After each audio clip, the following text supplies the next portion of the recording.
Hey folks, welcome back. It is the second week of the 2025 fall Mirliton preseason here in Mobile, Alabama.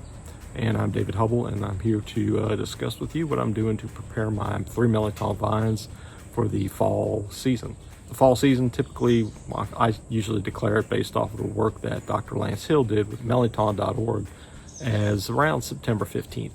That's typically when you start seeing flower blooms and buds starting. So anyway, based upon that date, that's when I usually kind of declare Mirliton season to start. Unless, of course, I start to see flowers before then. If that happens, then that's when the season starts. So I'll do a couple of these videos. So to recap, last week what I did is I cut a lot of dead growth away. And then I went back and I gave it some rabbit droppings. And I also applied some spray and grow micronutrient enhancement to the leaves. You can see this week the leaves are doing pretty good. Everything's nice and green for the most part, and there's new shoots, so we're doing good. We're right on track for the season to start. One thing to note, I did get like one heavy rain day, and I kind of partially watered the garden one of the other days just because that's where the sprinkler reached. So what you'll notice is that there's at least, I'm going to say, probably a dozen yellowed leaves that were green last week. I don't think they're necessarily anthracnose. I think that they're just simply what I call like the circle of life with the plant. See some die off. Nothing to worry about in this case here. So we'll go out and see it. I actually filmed it yesterday evening just so that we could kind of see it at a different time of day. So let's go check it out. Hey folks, welcome back. It is the second week of preseason for the fall 2025 Mirliton season, and just want to show y'all what the vine's looking like. I'm actually shooting this in the evening versus a lot of times I shoot them in the mid-morning, early morning, and you can see that obviously the effects of what I did last week didn't hurt too much. Got a lot of new growth up there. The other thing I think is important is that you kind of look at your vine throughout the day, because you'll see it through different lights. Especially when you start getting fruit, you'll notice that you'll miss some if you look at it only from the same angle at the same time. But like I say, a lot of new growth up here. I am still battling squirrels. Let's see from there. And you'll notice that even though I had removed a lot of yellowing last week, gotten some back. We had one good rain, I think yesterday, almost 2 days ago, but and then I watered once, but just to show you that despite taking all those precautions, that still there's some natural dieback, but the spray and grow obviously hasn't hurt anything, and the rabbit droppings haven't seem to cause too much of an issue. So what is the game plan this week as I prepare? Well, I will probably tomorrow cut back or get rid of some of these yellowing leaves again.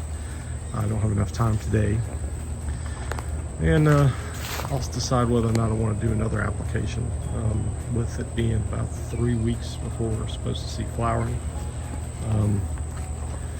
I'll probably try to do a better job of lifting this up here and putting it back up, because you can see it's kind of growing on the ground. It's a lot of just kind of maintenance, preparation work. Anyway, that's really what I plan to do. Still not a lot of excitement. If I notice anything tomorrow as I'm working the vines over, such as any buds or anything, I'll zoom in on it. But most of these here are just simply either, it could be buds or it could be other, leaves that are coming out. So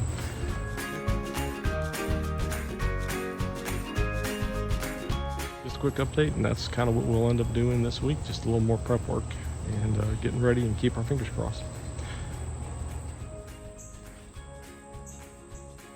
There you go, folks. You can see that the yellow leaves are there. Nothing really too much to worry about.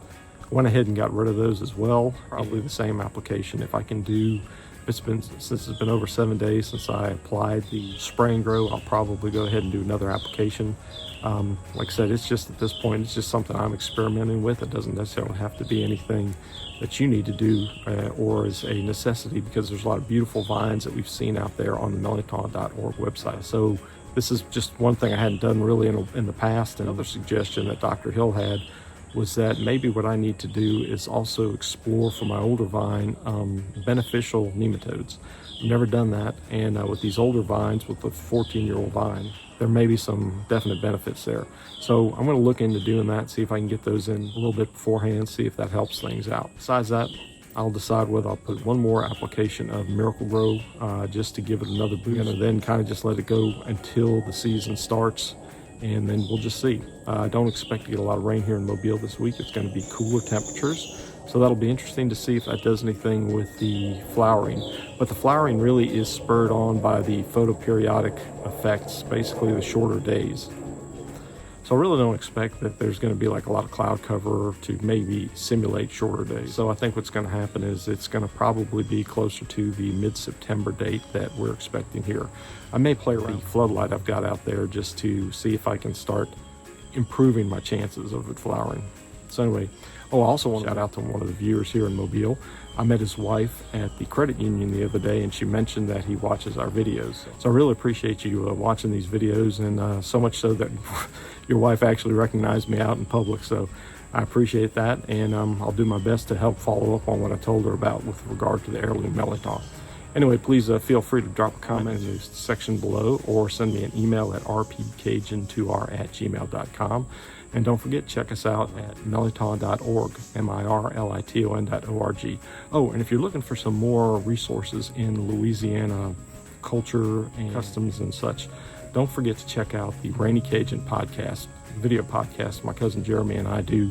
We've been putting out a new episode about once a month now, so I think you'll enjoy that. We've talked about Sal's snowball stand in Metairie, which was really fun.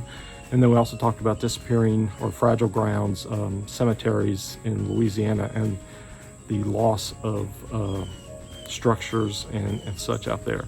So it's very important. We got some really great ones coming up this week, and the next two episodes are really going to be thought-provoking for folks. So anyway, I hope you'll check those out and follow those and give it a like. And if you enjoyed this one and this helped you out, please share it with all your Mirliton loving friends, and give it a like and share, and subscribe if you haven't done so. I appreciate it, and I will see you next week.